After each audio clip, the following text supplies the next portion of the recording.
So 9 of Cups, this is your heart's desire. And when it comes up as the underlying energy, I mean, it's very easy. It would be very easy for me to say, oh my God, this is the week where all your wishes come true.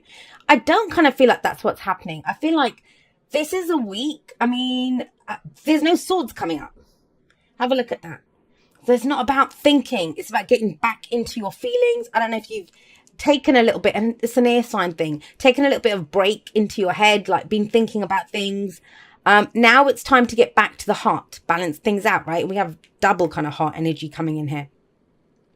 What is your heart's desire? Now, it's important to know that. It's important to know what you truly wish for. And I kind of feel like everyone's wishes are changing. It's because we've changed. There's things that we wanted in the past. And you have double wish energy. I just realized the star is the major arcana version of the 9 of Cups. So really have a look. I mean, treat it like a full-time job this week if you can. And, sorry if you already have a full-time job. But really, what do you want? Why do you want it? It's important to know, because if we have a wish, if we have a dream, it's going to get us out of bed in the morning. We're going to do anything. We're going to do it gives us purpose. We want to strive for this. We want to go for this. So that's the underlying energy. It's about reconnecting, having a look at what your heart truly desires. Why is that? Because we have the Empress coming up at the heart of your reading. And she's all about abundance. She's all about growth. I do see her as the kind of, I kind of see death and rebirth with her as well. Why is that? Well, if you see in this deck, she's pregnant, right? So she understands that it takes time to grow something. You can give birth to something, you can nurture it, grow it. And then even when she gives birth, she's going to take care of what she's given birth to, right? And then we also always see the wheat behind her, and I see that as crops. And there's a season for everything, a season to harvest. And, when winter comes in, it's almost like it looks like nothing will ever grow in that field again. But come spring, the shoots come out of the ground and things start to grow again. So it's that kind of energy. She understands the life cycle. She understands that things take time. But her main thing here, it's almost like if you're trying to have more abundance, if you're trying to, grow something in your life, to have more of whatever it is that you want. I mean, abundance can be spiritual, financial, emotional, whatever it is. It starts off with a wish. The 9 of Cups. That's what it starts off with. And we have the Queen of Wands coming up in the past. Now, the Queen of Wands, she's very confident. I don't know if some of you have been dealing with a fire sign. So Aries, Leo, Sagittarius energy coming up here with the Queen of Wands. But she's very attractive. Empress is very attractive as well. And if this is to do with a relationship for you, whatever the nature of that relationship, it may be that that's where your focus was, on the attraction, on the passion that was there, right? Just going to say, some of you may have been in a situation where there wasn't really like a deeper level of emotion. It may have just been fun, a lot of passion, and maybe, hot, steamy stuff going on in the bedroom. Could have been that. And yet now there's something deeper going on here.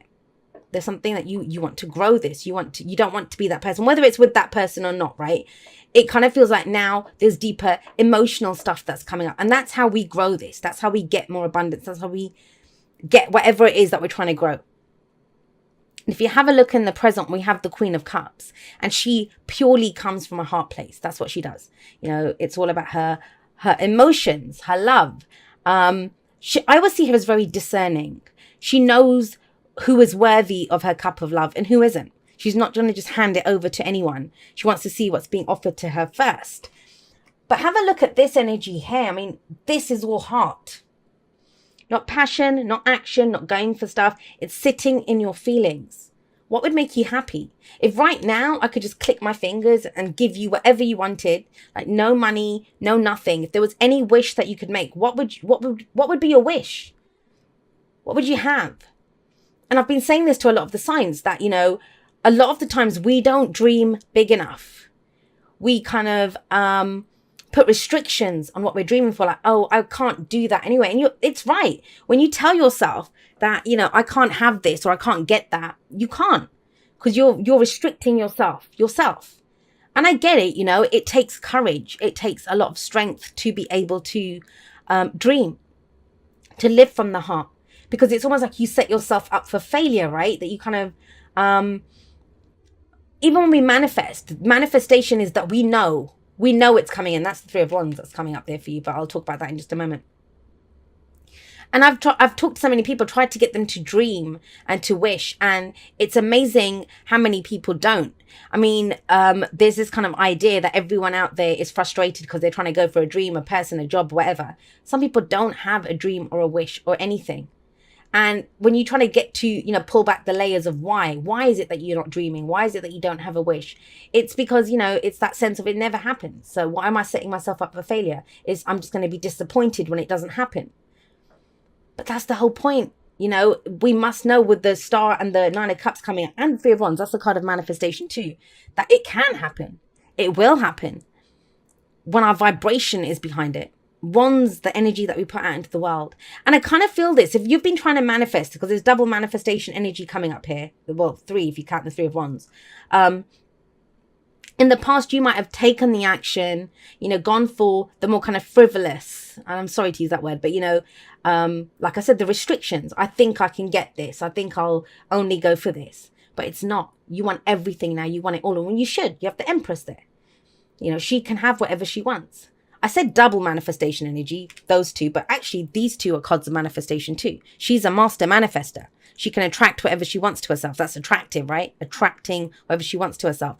And the Three of Wands says, so if you go with the Queen of Cups, fully get into your heart space, fully get into your fields, know what it is that would make you happy. And that's what anything is. Whether you want a house, a job, a car, the money in the bank, whatever it is that you want, the relationship, it's because you think it's going to make you feel a certain way. So it's about tapping into that feeling. So what do you want? Why do you want it? Because the why of why you want it is how you get it. Let me say that again. The why of why you want it is how you get it. So with the Three of Wands coming up as a future energy, this is where, we know it's coming in. There's nothing on the road, nothing here, but she knows something's coming in. Three of Wands is our expectations, and yet we know what to expect here. We know the seeds that we've planted. We know what we've been nurturing and growing. We know the action that we've taken. And now we have the emotions behind it, the vibration behind it. What we feel. And that's why she sits there. Now, she's not just sitting there. Now she has an action. She has an action plan ready to go. She's ready to act. As soon as that car or whatever it is comes around the corner, she's going to act. There's never a wait and see energy in the tarot. There's no such thing. Even when we get cards like Temperance or the Hanged Man or Seven of Pentacles, these cards that talk about, waiting or patience, we're still doing something else. And here it's having a plan and ready to go, ready to act as soon as it comes in, because it's coming in. And it comes in based off of the action that you've taken. Now, some of you might think, I haven't. But it's in the future, so you still have time. You still have time to do this. I said this to Capricorn, I think, that, some people kind of blow through this energy. They've done it by Monday evening or Tuesday evening, right? They've done it. But for other people, it can take a couple of weeks to go through it. And we go through it at our own pace when we're ready to do it. It's the energy that's available to us, especially up into the future. The future's the future, whenever it is, right? That's why the two stupidest questions you can ask the tarot is, will this happen? And when will this happen? Because that's entirely up to you, the energy that you put behind it. So what's the advice? Well, the advice is the Star. And like I said, it's the major arcana version of the Nine of Cups. So have a look. There's all these stars in the night sky. And the star shows up after the Tower. It shows up after the Tower in the tarot. And the Tower, when the Tower's fallen and our whole life's been shaken up. So the star, there's the implication of this. I think it's connected to this Queen of Wands, obviously, because she's there. She sat right above the star. So either that's someone that from your past, the effect that they had on you. I'm not saying that they're coming back or anything. I'm not seeing that. Whether they are or not, this reading doesn't say that. What it does say, though, is that I feel like this, whenever this was last week, last month, last year, some of you might be wanting to go back to the kind of person that you were. Dynamic, attractive, confident, ready to go for it. And you kind of feel like that's been missing for a while. But think about it. She knows what she wants. And I think that's what you're doing this week, getting back into what you want. And so the star says, pick the star. Pick the star that is yours, and then you follow that. That's your guidance. That takes you to your dream. That takes you to your destination. The star is the hope that comes from a new beginning. So it's almost like this. This week is like a blank, fresh page, ready for you to write something new on. And you begin the sentence at the top of that page with, I wish. This is what I want. And that's the start. It's the hope that comes from the new beginning, and it's possible. But what I would say to you again, and it's the main message and it's the main advice, dream big. Go as big as you can. It's yours. But you have to have your emotion behind that, your passion behind that. And then you just have to give birth to the idea of it, the feeling of it. And it comes in. I mean, I know, I don't do rainbow unicorn type readings. You guys know, those of you that have been with me for a while, I don't do that. But this is amazing, amazing energy here, Gemini. And it all starts off with a wish. Right, let's get you some oracle cards.